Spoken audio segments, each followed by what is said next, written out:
suis le fil de ma vie et puis les conséquences de mes actions et je les assume, voilà. Puis s'il peut y avoir une résonance sur l'action qu'on fait dans la vallée de la Roya en France et à l'étranger, tant mieux quoi.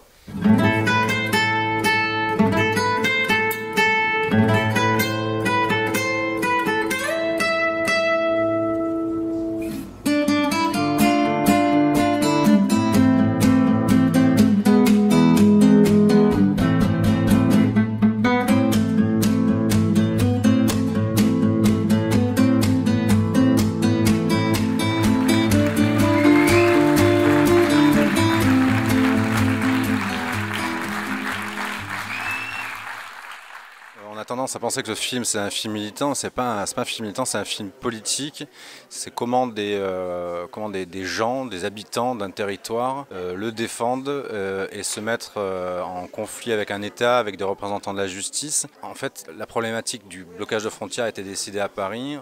Donc Paris décide de bloquer la frontière entre la France et l'Italie. Nous qui sommes dans une vallée frontalière, donc entre la France et l'Italie, on se retrouve avec des personnes bloquées, des personnes en danger et on décide d'agir et on n'est pas des militants au départ, on décide sans réfléchir, donc on fait du passage de frontières, on s'entoure d'infirmières qui sortent leurs trousses de soins, on s'entoure d'avocats, de juristes et de bon sens paysans et de bonne bière aussi. Et on commence à lutter comme ça et voilà. Et puis ce qu'on voit dans le film, c'est plus une petite bataille entre potes contre un système d'État. C'est un peu le pot de terre contre le pot de fer. On voit des militants comme nous habitants de la Roya, à se battre avec de la bricole quoi, hein, et on voit en face l'État qui est ce espèce de gros rouleau compresseur qui est là aussi improvise un peu comme il peut, met des barrages policiers un peu à droite à gauche et le préfet donc qui représente l'État qui se fait condamner régulièrement. Voilà, c'est une histoire simple d'une lutte compliquée dans un tout petit territoire qui s'appelle la vallée de la Roya. Mais nous, on n'a pas accueilli toute la misère du monde. Nous, on a accueilli des gens.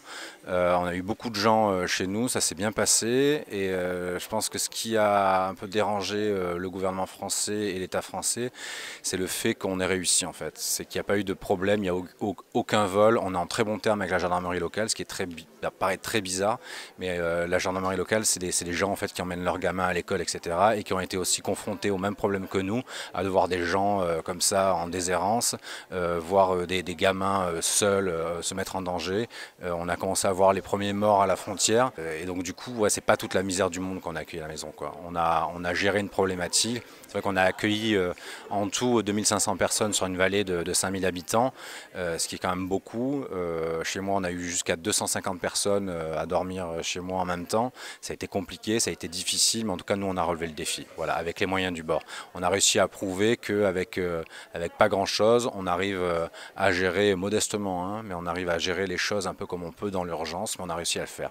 Là qu'on voit la France, qui est la 7e puissance mondiale, qui n'arrive pas à gérer la migration, quand la migration est instrumentalisée par des politiques pour fédérer autour de la peur, qu'on se sert de la migration pour faire peur aux gens, pour fédérer autour de soi, ben là on voit la médiocrité de la politique. C'est pour ça que la politique, elle n'est pas que la démocratie n'est pas que représentative, la démocratie nous emmène à se positionner et à lutter, quoi. Voilà. Donc on parle de désobéissance civile, moi c'est un truc qui me dérange en fait, c'est que moi je désobéis pas pour désobéir en fait.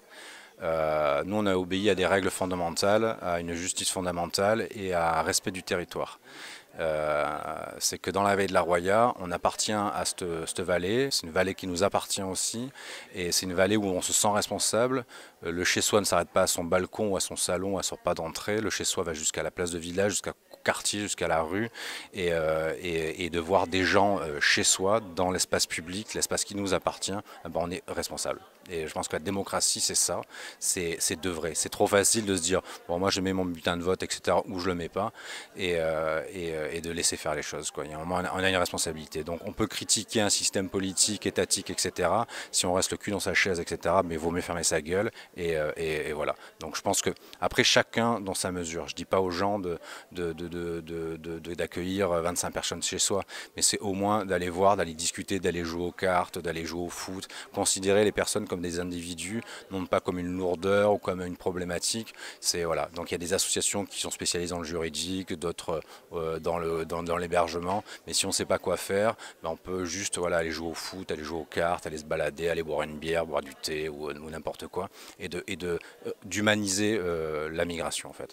Et l'intérêt, en fait, le point faible qu'on a, en fait, c'est qu'on n'arrive pas à montrer des vies singulières et montrer que derrière les migrants, ben, c'est des gens en fait.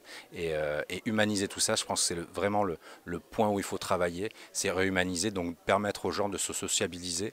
Et je ne dis pas que c'est pas des êtres asociaux, c'est pas ça, mais de comprendre en fait les codes, parce que on a des codes différents, et les codes, comment ça marche la suite, comment ça fonctionne, où c'est qu'on peut aller boire un coup, jouer aux cartes, ou enfin la vie quoi. Voilà, la vie. Et montrer surtout aux personnes qui sont en migration, qui sont en demande d'asile ou autre, qu'il y a une complexité, c'est le côté administratif, c'est les papiers, mais quelque chose de beaucoup plus important à préserver, bah, c'est la vie, quoi. Et de se battre avant tout pour la vie. Et c'est pour ça que je ne serai jamais un militant pro-migrant, c'est juste que moi j'essaie que ce qui se passe dans la vallée de la Roya, qui est un reflet de ce qui se passe en France, en Europe et dans le monde, bah, que dans la vallée de la Roya, bah, que cette chasse au black et la chasse à la situation irrégulière bah, s'arrête. Parce que la notion de situation irrégulière, ça regarde un préfet, ça regarde une police, tout ça, mais nous, ça ne nous regarde pas. Et on n'a pas à choisir entre des personnes en situation régulière ou irrégulière. Nous, il faut qu'on réhumanise le combat à tout prix et peut-être enlever un peu de gravité en permettant à ces gens bah, de vivre avec nous, quoi.